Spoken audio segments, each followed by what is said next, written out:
북한에서 한 무역 일꾼이 15년간 벌어온 돈을 모두 상납해야 했습니다. 그것도 모자라 2만 달러를 더 바치라는 명령이 떨어졌습니다. 베트남에서 죽을 각오로 일했지만 그는 결국 목숨을 걸고 탈출을 결심했습니다. 과연 그를 그토록 절망하게 만든 북한의 실상은 무엇이었을까요? 지금부터 그 이야기를 들려드리겠습니다. 그 전에 구독과 좋아요 부탁드립니다.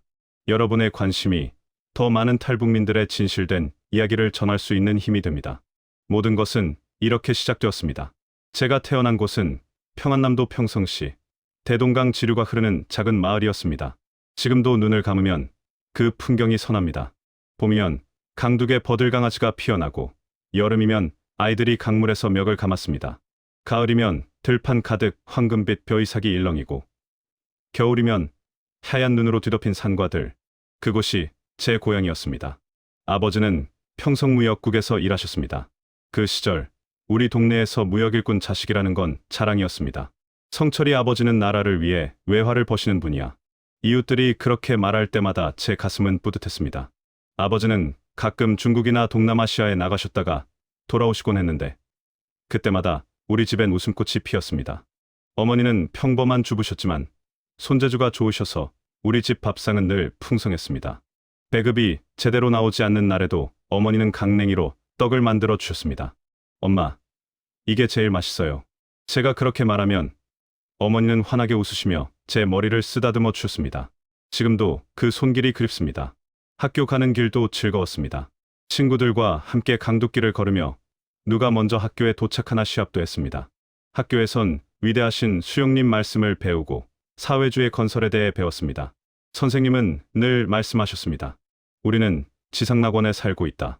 남조선 인민들은 미제의 압박에 시달리고 있지만 우리는 수령님 품 안에서 행복하게 살고 있다.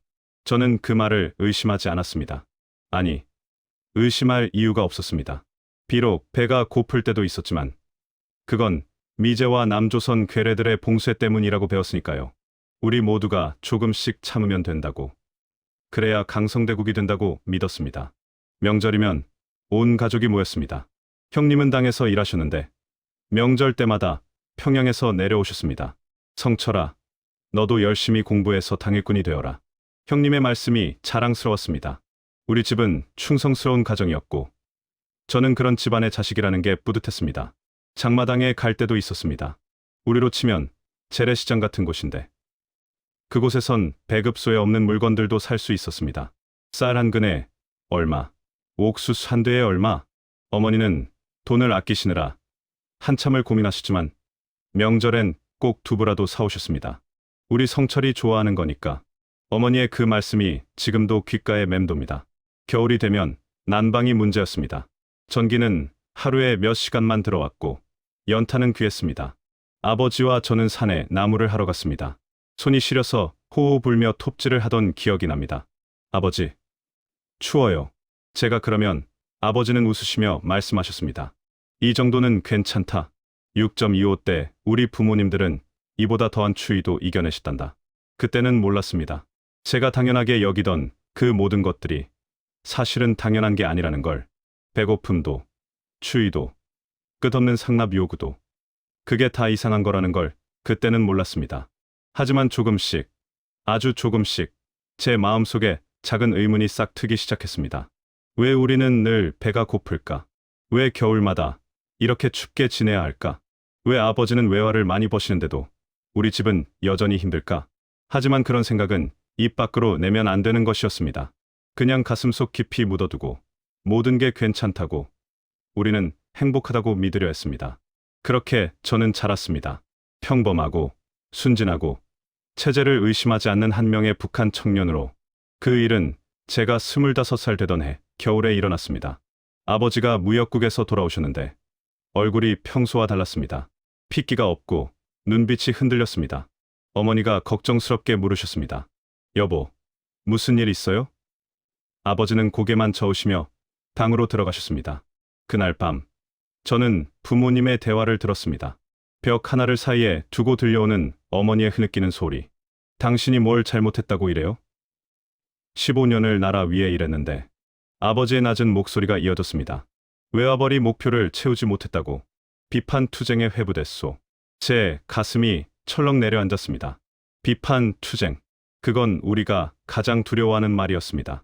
동료들 앞에서 자아 비판을 해야 하고, 당에서는 그 사람의 충성심을 의심하기 시작합니다. 한번 비판을 받으면 끝이 없습니다. 며칠 후 결과가 나왔습니다. 아버지는 강등되셨습니다. 무역국 핵심 일꾼에서 일반 노동자로 15년 경력이 하루아침에 무너진 겁니다. 그 이유는 단 하나였습니다. 상납금을 채우지 못했다는 것. 저는 그때 처음 알았습니다. 해외에 나가는 무역 일꾼들에게는 할당량이 있다는 걸, 그 할당량을 채우지 못하면 자기 돈으로라도 채워야 한다는 걸. 아버지는 15년 동안 벌어온 돈을 다 상납금으로 내셨던 겁니다. 그래도 모자라서 집까지 팔아야 할 판이었습니다. 아버지, 이게 무슨 일이에요? 아버지가 뭘 잘못하셨어요? 제가 물었을 때 아버지는 쓸쓸하게 웃으셨습니다. 성철아, 이게 우리 체제란다. 나라 위에 일한다는 게 이런 거야. 충성만으로는 가족을 지킬 수 없어. 그 말씀이 제 가슴에 비수처럼 박혔습니다. 충성만으로는 가족을 지킬 수 없다. 그렇다면 우리는 무엇을 위해 살아왔던 걸까요? 어머니는 그날부터 더 이상 웃지 않으셨습니다. 밤마다 혼자 우시는 소리가 들렸습니다. 아버지는 새벽 5시에 일어나 탄광으로 출근하셨습니다. 무역일꾼에서 광부로. 그 굴욕을 아버지는 묵묵히 견디셨습니다. 저는 그때부터 주변을 다르게 보기 시작했습니다. 우리 동네 박 아저씨도 같은 일을 겪었습니다. 중국에서 장사를 하다가 상납금을 못 채워서 집안이 풍비박산 났습니다. 이웃집 아주머니는 약 한 알 구하지 못해 병을 키우다 돌아가셨습니다. 약국에 가도 약이 없대요. 돈이 있어도 살 수가 없어요. 동네 사람들이 한숨을 쉬며 하는 말이었습니다. 장마당에서도 변화가 느껴졌습니다. 쌀값이 계속 올랐습니다. 작년에는 한 근에 2,000원이었는데 올해는 5,000원이 되었습니다. 이러다가 우리 어떻게 살아요? 장마당 아주머니들의 한탄 소리가 끊이지 않았습니다. 저는 형님에게 물었습니다. 형님, 우리가 정말 지상낙원에 사는 겁니까? 왜 사람들은 다 이렇게 힘들게 사는 겁니까? 형님은 제 어깨를 잡으며 낮은 목소리로 말씀하셨습니다. 성철아, 그런 말은 밖에서 하면 안 된다. 우리 가족 모두 위험해진다. 그 순간 저는 깨달았습니다. 의문을 가지는 것조차 위험한 곳, 진실을 말하는 것조차 죄가 되는 곳, 이곳이 바로 우리가 살고 있는 북한이라는 걸. 하지만 어쩔 수 없었습니다. 저에게는 가족이 있었고 지켜야 할 것들이 있었습니다. 그저 고개를 숙이고 입을 다물고 살아남아야 했습니다. 그런데 가슴속 깊은 곳에서는 무언가가 변하고 있었습니다. 체제에 대한 믿음이 조금씩 흔들리기 시작했습니다. 이게 정말 옳은 건가? 우리는 왜 이렇게 살아야 하는 건가? 그 의문은 작은 씨앗처럼 제 마음속에 뿌리를 내렸습니다. 그리고 시간이 지날수록 점점 더 크게 자라났습니다. 6.25 때 우리 할아버지, 할머니 세대도 힘들게 사셨다고 들었습니다. 하지만 그때는 전쟁 때문이었습니다. 지금은 전쟁도 없는데 왜 우리는 여전히 이렇게 힘들게 살아야 하는 걸까요? 아버지의 등이 점점 더 굽어갔습니다. 어머니의 머리에는 흰 머리가 늘어갔습니다. 저는 그 모습을 보며 생각했습니다. 언젠가는 달라져야 한다. 이대로는 안 된다. 하지만 그때는 아직 몰랐습니다. 그 달라짐이 제가 이 땅을 떠나는 것을 의미할 줄은. 세월이 흘러 제가 35이 되던 해, 저는 아버지의 뒤를 이어 무역일꾼이 되었습니다. 평성무역국에서 저를 베트남으로 파견했습니다. 성철 동무, 당과 수령님을 위해 외화를 많이 벌어오시오. 국장 동무의 말씀이었습니다. 저는 가슴이 두근거렸습니다. 해외에 나간다는 것, 그건 북한에서 누릴 수 있는 가장 큰 특권이었으니까요. 하지만 베트남에 도착한 첫날부터 현실은 달랐습니다. 선배 일꾼들이 제게 말했습니다. 성철 동무, 여기서 제일 중요한 건 상납금이오. 그걸 못 채우면 끝이오. 동무 아버지처럼 되고 싶지 않으면 정신 바짝 차리시오. 상납금. 1년에 1만 달러. 우리 돈으로 치면 1억 원이 넘는 돈이었습니다. 그걸 벌어서 본국으로 보내야 했습니다. 그리고 자기 생활비도 스스로 벌어야 했습니다. 저는 미친 듯이 일했습니다. 베트남 현지 업체들과 거래를 했습니다. 의류, 신발, 전자제품, 뭐든 팔 수 있는 건 다 팔았습니다. 새벽 5시에 일어나서 밤 12시에 잠들었습니다. 쉬는 날도 없었습니다. 그래도 모자랐습니다. 첫 해에는 겨우 5,000달러를 보냈습니다. 절반밖에 못 채운 겁니다. 본국에서 전화가 왔습니다. 성철 동무, 이게 뭐요? 강과 수령님께 바치는 충성자금을 이렇게밖에 못 벌어오다니. 내년에는 반드시 채워야 하오. 저는 악몽을 꾸기 시작했습니다. 아버지처럼 강등당하는 꿈, 가족이 수용소로 끌려가는 꿈. 식은땀을 흘리며 깨어났습니다. 둘째 해에는 조금 나아졌습니다. 8,000달러를 보냈습니다. 하지만 여전히 부족했습니다. 본국은 더 많이 요구했습니다. 이제 15,000달러를 보내시오. 경제 건설에 더 많은 자금이 필요하오. 저는 절망했습니다. 1만 달러도 벅찬데 이제 15,000달러라니. 도대체 어떻게 벌란 말입니까? 그때 제 동료였던 최 일꾼의 일이 터졌습니다. 그는 저보다 5살 많은 선배였습니다. 베트남에 10년을 있었고 가족도 베트남에 데려와 살고 있었습니다. 그런데 작년에 상납금을 못 채웠습니다. 본국에서는 소환 명령을 내렸습니다. 성철 동무, 나는 이제 끝이오. 돌아가면 수용 소행이오. 최 일꾼은 떨리는 목소리로 말했습니다. 저는 위로의 말도 제대로 건네지 못했습니다. 무슨 말을 해야 할지 몰랐습니다. 최 일꾼은 결국 귀국했습니다. 그리고 한 달 후 소식이 들려왔습니다. 그는 요덕 수용소로 보내졌고 가족들도 함께 수감되었다고 했습니다. 아내와 두 아이까지 아무 죄도 없는 식구들이 같이 끌려간 겁니다. 그 소식을 듣고 저는 며칠을 잠을 못 잤습니다. 내일은 내 차례가 될 수도 있다. 그 생각이 머릿속을 떠나지 않았습니다. 북한에 있는 제 아내에게서 편지가 왔습니다. 여보, 딸아이가 올해 대학에 가야 해요. 그런데 돈이 없어요. 입학금이 필요한데. 저는 편지를 읽다가 눈물이 났습니다. 딸의 미래를 위한 돈도, 아내의 생활비도 다 제가 보내야 하는데 저는 상납금 채우기도 벅찼습니다. 결국 저는 딸의 입학금을 상납금으로 보냈습니다. 그리고 아내에게 거짓말을 했습니다. 미안하오. 올해는 장사가 안 되어서 돈을 못 보내겠소. 딸은 내년에 대학 보내도록 하시오. 아내의 답장은 짧았습니다. 알겠어요. 당신도 건강 조심하세요. 하지만 저는 알았습니다. 편지 사이사이에 묻어나는 실망과 절망을. 그해 겨울은 유난히 추웠습니다. 하노이의 겨울도 쌀쌀했지만 제 가슴속은 더 얼어붙었습니다. 하루 한 끼를 굶으면서까지 돈을 모았습니다. 손발이 얼어터지는 날에도 시장을 돌아다니며 물건을 팔았습니다. 그래도 여전히 모자랐습니다. 연말이 다가오자 본국에서 또 연락이 왔습니다. 성철 동무, 올해 특별 충성자금으로 추가 5,000달러를 보내시오. 김정은 원수님 생신을 맞아 전체 해외 일꾼들이 바쳐야 하오. 저는 전화기를 들고 한참을 멍하니 서 있었습니다. 5,000달러, 5천만 원. 저에게 없는 돈이었습니다. 그날 밤 저는 혼자 하노이 거리를 걸었습니다. 베트남 사람들은 자유롭게 웃고 떠들었습니다. 젊은 연인들은 손을 잡고 거리를 걸었습니다. 카페에서는 사람들이 커피를 마시며 담소를 나눴습니다. 저는 생각했습니다. 이대로는 안 된다. 이렇게 살다가는 내 가족도, 나도 모두 망한다. 그때 처음으로 그 생각이 머릿속을 스쳤습니다. 탈출. 이 지옥에서 벗어나는 것. 하지만 저는 고개를 저었습니다. 아니야. 아직은 아니야. 조금만 더 버티면 될 거야. 하지만 가슴속 깊은 곳에서는 알고 있었습니다. 더 이상은 버틸 수 없다는 걸. 결정적인 순간은 2024년 여름에 찾아왔습니다. 북한에서 전화가 왔습니다. 형님이었습니다. 성철아. 형님의 목소리가 떨렸습니다. 어머니가 돌아가셨다. 제 손에서 전화기가 떨어질 뻔했습니다. 뭐라고요, 형님? 어머니가요? 제 목소리도 떨렸습니다. 병원에 갈 돈이 없어서, 약을 구할 수가 없어서. 형님은 더 이상 말을 잇지 못했습니다. 저는 그 자리에 주저앉았습니다. 어머니. 제가 베트남에 온 지 15년 동안 단 한 번도 뵙지 못한 어머니. 항상 성철아, 건강해라. 밥은 먹고 다니냐? 고 물으시던 어머니. 제가 돈을 보내지 못해도 한 번도 원망하지 않으셨던 어머니. 그 어머니가 약 하나를 구하지 못해 돌아가셨다는 겁니다. 저는 그날 밤 한숨도 자지 못했습니다. 어머니의 얼굴이 눈앞에 어른거렸습니다. 강냉이 떡을 만들어 주시던 손길, 제 머리를 쓰다듬어 주시던 따뜻한 손, 그 모든 게 이제는 영영 사라졌습니다. 장례식에도 가지 못했습니다. 본국으로 돌아가려면 허가를 받아야 하는데 상납금을 제대로 못 낸 제가 돌아간다는 건 위험했습니다. 혹시라도 소환될까 봐 두려웠습니다. 저는 비겁했습니다. 어머니의 마지막 가시는 길도 배웅하지 못할 만큼. 그리고 한 달 후 또 연락이 왔습니다. 이번에는 본국 무역국이었습니다.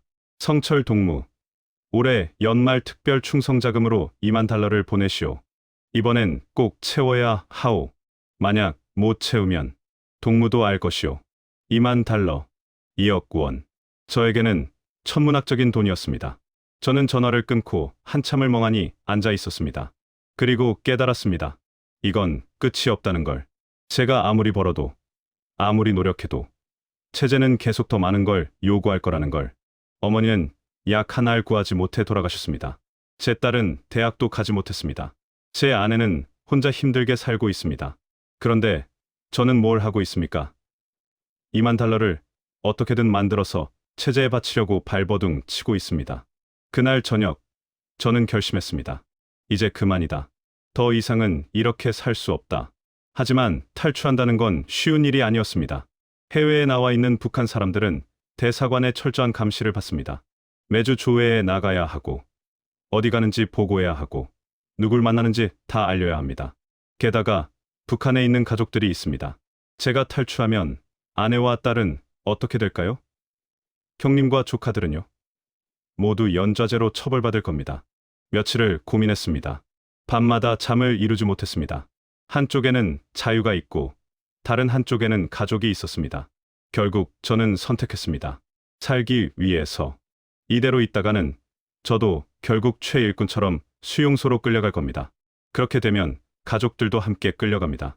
차라리 제가 탈출해서 한국에 가면 적어도 가족들은 생존할 가능성이 있습니다.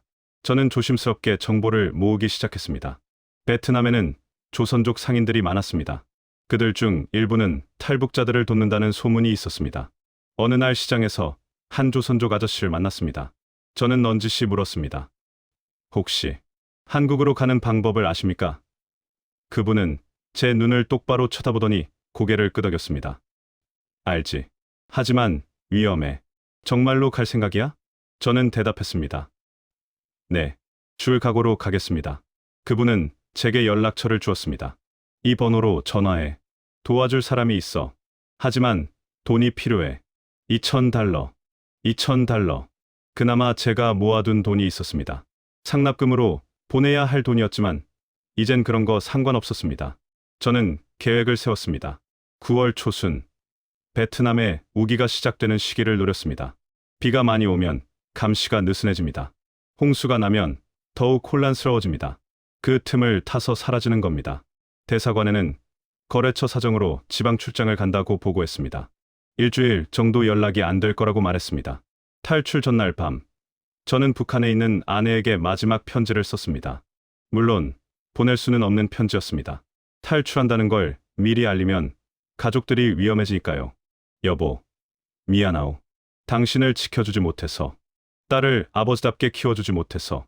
하지만 이렇게라도 하지 않으면 우리 모두 죽을 것 같았소. 언젠가 통일이 되면 꼭 다시 만납시다. 사랑하오. 저는 고향 평성 쪽을 향해 절을 했습니다. 어머니 묘소가 있는 곳을 향해. 어머니, 불효자식을 용서하십시오. 이제 저는 살기 위해 이 길을 갑니다. 그리고 창밖을 내다봤습니다. 먹구름이 몰려오고 있었습니다. 곧 폭우가 쏟아질 것 같았습니다. 내일이다. 내일 새벽, 나는 이 지옥을 떠난다. 손이 떨렸습니다. 두려웠습니다. 하지만 돌아갈 수는 없었습니다. 이미 결정한 일이었습니다. 살기 위해서, 자유를 위해서 저는 이 길을 가야 했습니다.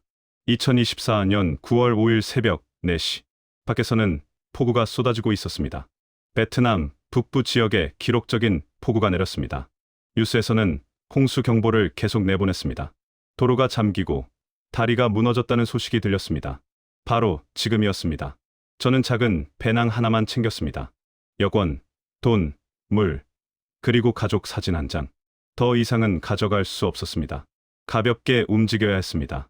조선족 아저씨가 알려준 곳으로 갔습니다. 하노이에서 북쪽으로 2시간 거리, 라오스 국경 근처였습니다. 그곳에서 안내인을 만나기로 했습니다. 비는 계속 쏟아졌습니다. 옷이 다 젖었습니다. 신발 속에 물이 찼습니다.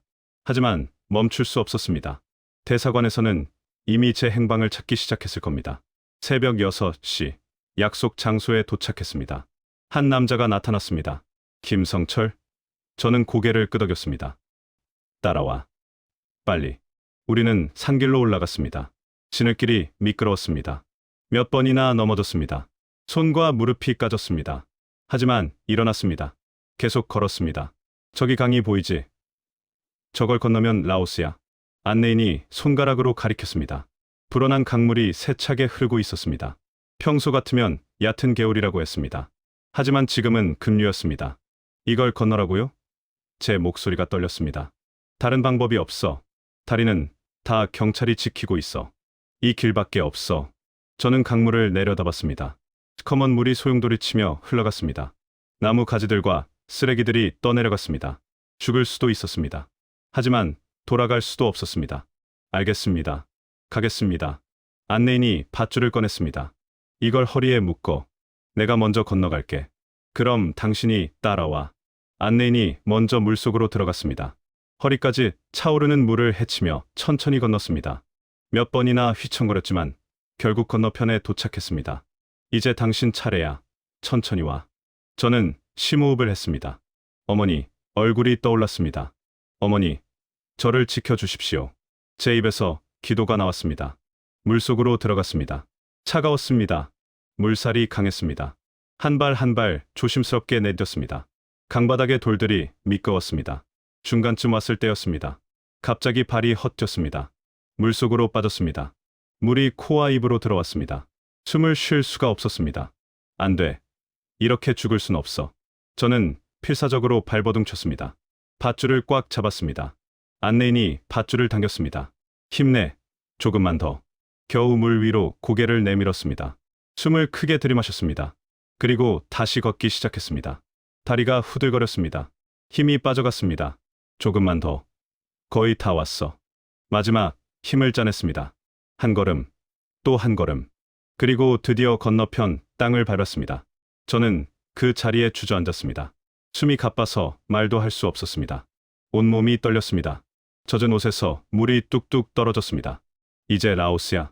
베트남을 벗어났어. 안내인의 말이었습니다. 저는 고개를 들어 뒤를 돌아봤습니다. 건너온 강물이 여전히 거세게 흘렀습니다. 저쪽은 베트남, 북한 대사관이 있는 곳, 제가 15년을 보낸 곳, 그리고 이쪽은 라오스. 자유를 향한 첫걸음. 다시는 돌아갈 수 없겠지. 저는 중얼거렸습니다. 아내, 딸, 형님. 미안해요. 정말 미안해요. 눈물이 났습니다. 빗물 때문인지, 제 눈물 때문인지 구분이 안 됐습니다. 울지 마. 아직 끝난 게 아니야. 여기서도 조심해야 해. 북한 사람들이 라오스까지 쫓아올 수도 있어. 저는 눈물을 닦았습니다. 알겠습니다. 가죠. 우리는 다시 걷기 시작했습니다. 산길을 따라 진흙탕을 헤치며 비는 계속 내렸습니다. 온몸이 아팠습니다. 배도 고팠습니다. 하지만 멈출 수 없었습니다. 해가 지고 밤이 되었습니다. 우리는 작은 마을에 도착했습니다. 안내인이 아는 집이라고 했습니다. 여기서 하룻밤 쉬어. 내일 다시 출발해. 저는 축축한 바닥에 누웠습니다. 천장을 바라봤습니다. 살았다. 나는 살았다. 그 생각이 들자 안도감과 함께 두려움이 밀려왔습니다. 이제 뭘 해야 하지? 한국까지는 아직 멀었는데. 하지만 일단 살아남았습니다. 강을 건넜습니다. 북한의 소나기에서 벗어났습니다. 그것만으로도 기적이었습니다. 밖에서는 여전히 비가 내렸습니다. 천둥이 쳤습니다. 마치 북한이 저를 부르는 것 같았습니다. 하지만 저는 돌아가지 않을 겁니다. 앞으로 나아갈 뿐입니다. 자유를 향해, 한국을 향해. 저는 눈을 감았습니다. 내일을 위해 힘을 모아야 했습니다. 아직 갈 길이 멀었으니까요. 자유를 얻었다고 생각했습니다. 하지만 그건 착각이었습니다. 라오스에서의 일주일은 지옥이었습니다. 낮에는 숨어 지내고 밤에만 조금씩 이동했습니다. 안내인이 말했습니다. 라오스 경찰도 조심해야 해. 북한이랑 관계가 있거든. 잡히면 북한으로 송환될 수도 있어. 송환. 그 단어만 들어도 온몸이 얼어붙었습니다. 송환되면 끝입니다. 수용소에서 고문당하다 죽을 겁니다. 가족들도 함께. 우리는 작은 마을에서 마을로 이동했습니다. 한인 선교사님들이 운영하는 은신처가 있다고 했습니다. 거기까지만 가면 안전하다고. 사흘째 되는 날 소식이 들렸습니다. 베트남 북한 대사관에서 제 수배령을 내렸다는 겁니다. 무역일꾼 김성철, 국가재산 횡령 및 탈출. 발견 즉시 체포하라. 제 손이 떨렸습니다. 국가 재산 횡령이라니. 저는 아무것도 훔치지 않았습니다. 제가 모은 돈으로 탈출한 겁니다. 하지만 북한은 그렇게 말하지 않습니다. 탈북자는 무조건 범죄자로 만듭니다. 안내인이 심각한 얼굴로 말했습니다. 빨리 움직여야 해.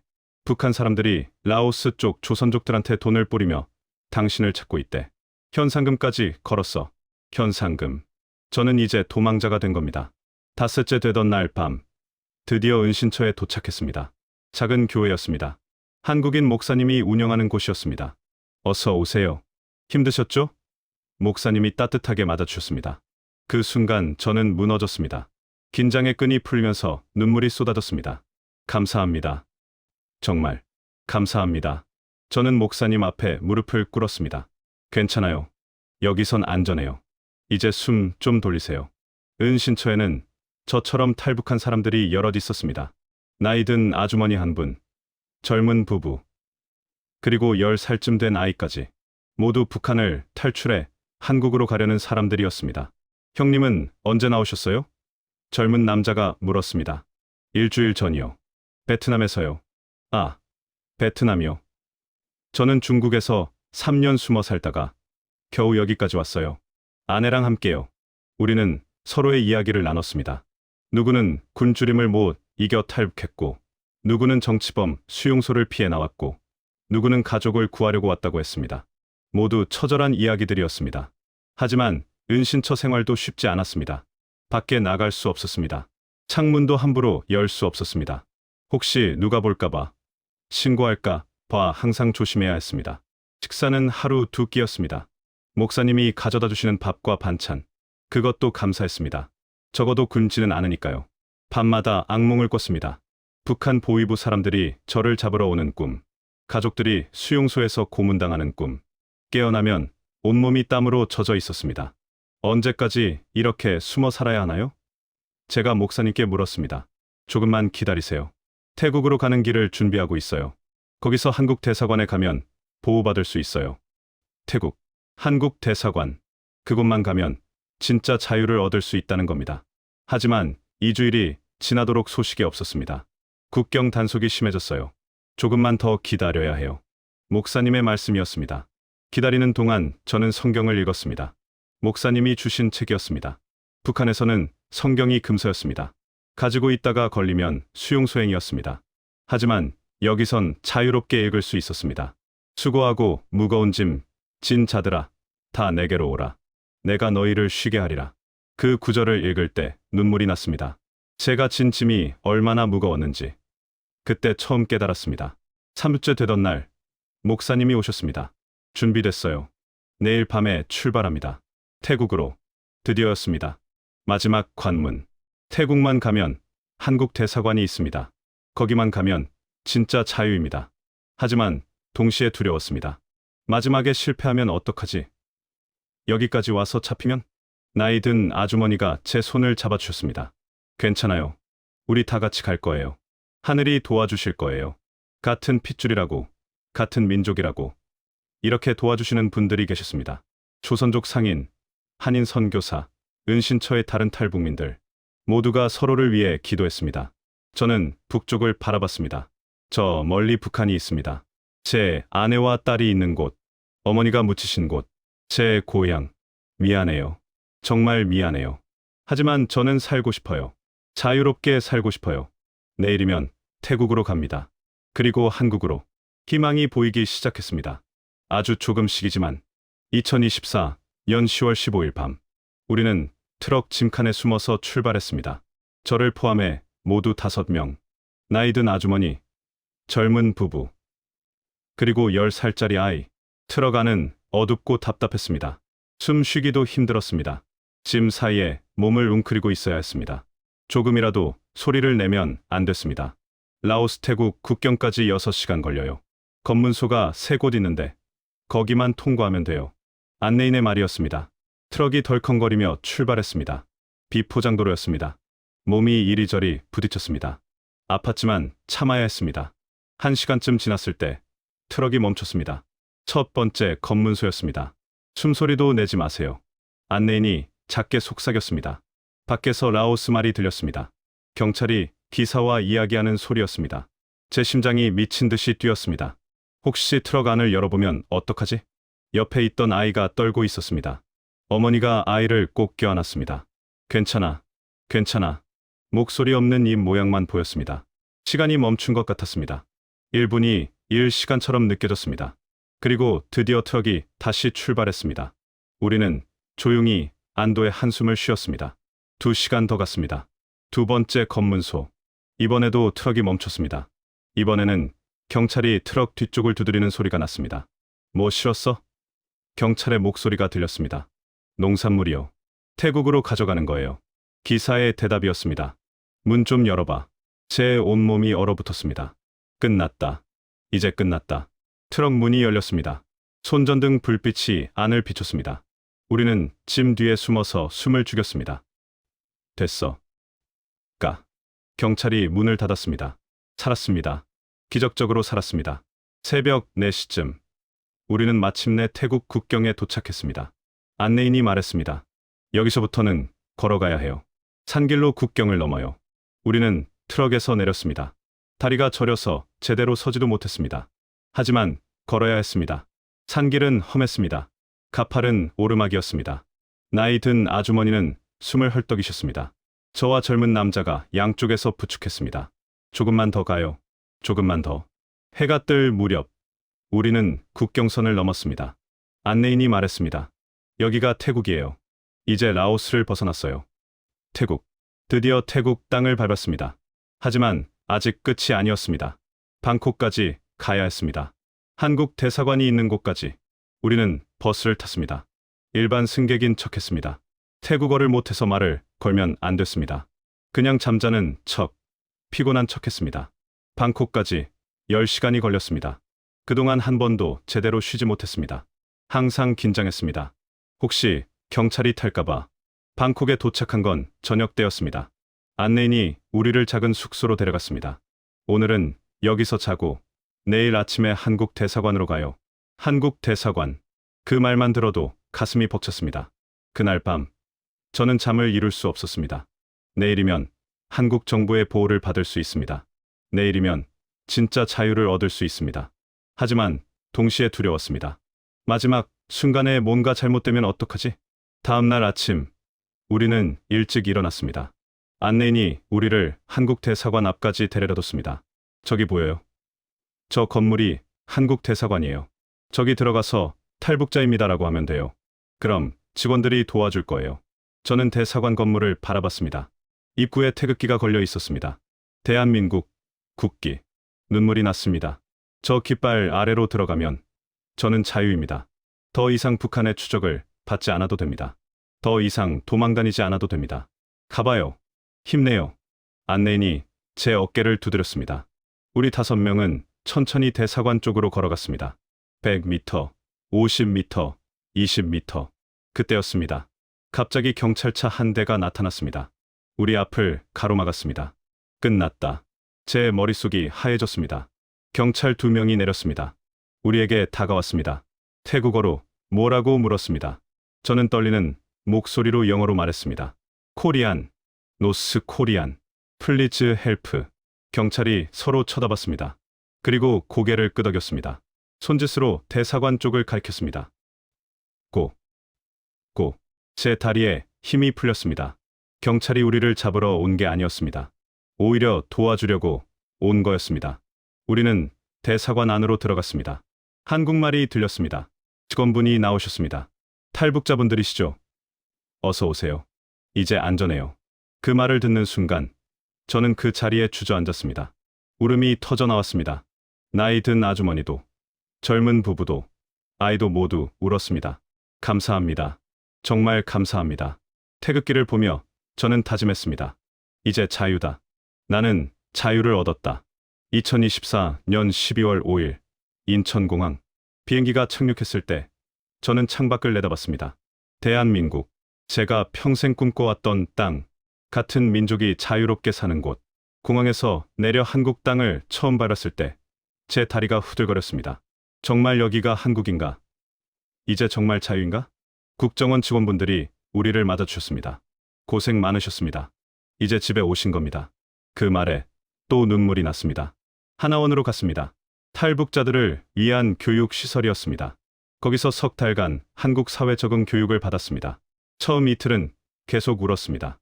안도감 때문에, 감사함 때문에, 그리고 북에 두고 온 가족들 생각에. 교육 첫날 강사님이 물으셨습니다. 북한에서 제일 힘들었던 게 뭐였어요? 저는 대답했습니다. 자유가 없다는 거요. 생각하는 것도 말하는 것도 다 통제받는다는 거요. 하나원에서 놀란 게 많았습니다. 식당에 음식이 넘쳐났습니다. 밥, 국, 반찬이 마음껏 있었습니다. 이렇게 먹어도 되나요? 제가 물으니까 다들 웃었습니다. 여기는 한국이에요. 원하시는 만큼 드세요. 밤에 편의점에 갔을 때도 충격이었습니다. 스문의 시간 열려 있다는 게 믿기지 않았습니다. 북한에서는 밤 9시만 되면 모든 가게가 문을 닫았거든요. 그런데 여기는 밤 12시에도 새벽 3시에도 불이 켜져 있었습니다. 정말 여기가 같은 한반도인가? 신기했습니다. 인터넷도 놀라웠습니다. 북한에 대한 뉴스를 마음껏 찾아볼 수 있었습니다. 김정은 위원장 소식도, 북한 경제 상황도 다 볼 수 있었습니다. 우리가 얼마나 속아 살았는지 그제야 깨달았습니다. 마트에 갔을 때는 정말 놀랐습니다. 물건들이 산더미처럼 쌓여 있었습니다. 쌀, 고기, 과일, 채소. 북한에서는 명절에나 볼 수 있는 것들이 여기는 매일 있었습니다. 아내와 딸도 이런 걸 볼 수 있다면 그 생각에 또 눈물이 났습니다. 석 달 후 하나원을 수료했습니다. 정부에서 정착금을 주셨습니다. 집도 알아봐 주셨습니다. 작은 원룸이었지만 제게는 궁전 같았습니다. 일자리를 찾았습니다. 무역회사였습니다. 베트남어를 할 수 있다는 게 도움이 됐습니다. 성철 씨, 경험이 많으시네요. 우리 회사에서 일해 보시겠어요? 사장님이 말씀하셨습니다. 월급을 처음 받았을 때 울었습니다. 제 통장에 돈이 찍혀 있었습니다. 상납하지 않아도 되는 돈, 빼앗기지 않는 돈, 온전히 제 것인 돈. 그 돈으로 제일 먼저 한 일은 북한에 있는 가족들한테 돈을 보내는 거였습니다. 브로커를 통해서요. 위험하지만 가족들이 굶지 않게 하고 싶었습니다. 여보, 잘 지내오? 딸은 건강하고? 미안하오. 이렇게 멀리 떠나서. 하지만 이렇게라도 하지 않으면 우리 모두 죽었을 거요. 편지도 함께 보냈습니다. 답장은 없었습니다. 아마 받았는지도 모르겠습니다. 하지만 계속 보냈습니다. 석 달에 한 번씩. 한국 생활에 적응하는 건 쉽지 않았습니다. 말투가 달랐습니다. 북한식으로 말하면 사람들이 이상하게 쳐다봤습니다. 음식 맛도 달랐습니다. 모든 게 낯설었습니다. 하지만 그래도 행복했습니다. 자유롭게 말할 수 있다는 것, 생각할 수 있다는 것, 두려워하지 않아도 된다는 것. 일요일에는 교회에 갔습니다. 라오스 은신처에서 만난 목사님 덕분에 믿음을 갖게 됐습니다. 하나님, 저를 여기까지 인도해 주셔서 감사합니다. 제 가족들도 지켜주십시오. 밤마다 북쪽 하늘을 봅니다. 아내, 딸, 지금 뭐 하고 있을까? 밥은 먹었을까? 건강하게 지내고 있을까? 그리움이 가슴을 짓누릅니다. 미안함도 함께. 하지만 후회는 하지 않습니다. 이 길이 옳았다고 믿습니다. 언젠가 통일이 되면 다시 만날 수 있을 거라고 믿습니다. 통일이 되면 고향에 가고 싶어요. 어머니 묘소에 절하고 싶어요. 아내와 딸을 안아주고 싶어요. 형님께 죄송하다고 말씀드리고 싶어요. 우리 세대에 통일을 봤으면 좋겠습니다. 6.25 때 헤어진 이산가족들처럼 평생 그리워하며 살고 싶지 않습니다. 같은 민족입니다. 같은 말을 쓰고 같은 역사를 가진 한 핏줄입니다. 왜 이렇게 갈라져 살아야 합니까? 저는 이제 한국 사람입니다. 자유민주주의를 배웠고 인권의 소중함을 알았습니다. 이 자유를 절대 당연하게 여기지 않겠습니다. 여러분께 말씀드리고 싶습니다. 자유는 공짜가 아닙니다. 누군가는 목숨을 걸고 찾아온 것입니다. 부디 이 자유를 소중히 여겨주십시오. 그리고 북한에 있는 사람들을 잊지 말아주십시오. 그들도 우리와 같은 사람입니다. 자유를 꿈꾸는 사람입니다. 매일 아침 일어나면 감사합니다. 자유롭게 숨 쉴 수 있어서, 두려워하지 않아도 돼서, 꿈을 꿀 수 있어서 저는 오늘도 일터로 갑니다. 당당하게 자유인으로. 누가 감시하지 않습니다. 누가 통제하지 않습니다. 이게 바로 자유입니다. 이게 바로 대한민국입니다. 아내야, 딸아, 언젠가 다시 만나자. 통일이 되면 꼭 만나자. 그때까지 건강해라. 나도 여기서 잘 살고 있다. 걱정하지 마라. 하늘을 보며 중얼거립니다. 제 목소리가 북녘까지 닿기를 바라면서 감사합니다. 저를 살려주신 모든 분들께, 안내인, 선교사님, 대사관 직원분들, 한국 정부, 그리고 이 땅의 모든 국민들께, 저는 이제 자유인입니다. 그리고 언젠가 우리 모두가 하나가 되는 날을 꿈꿉니다.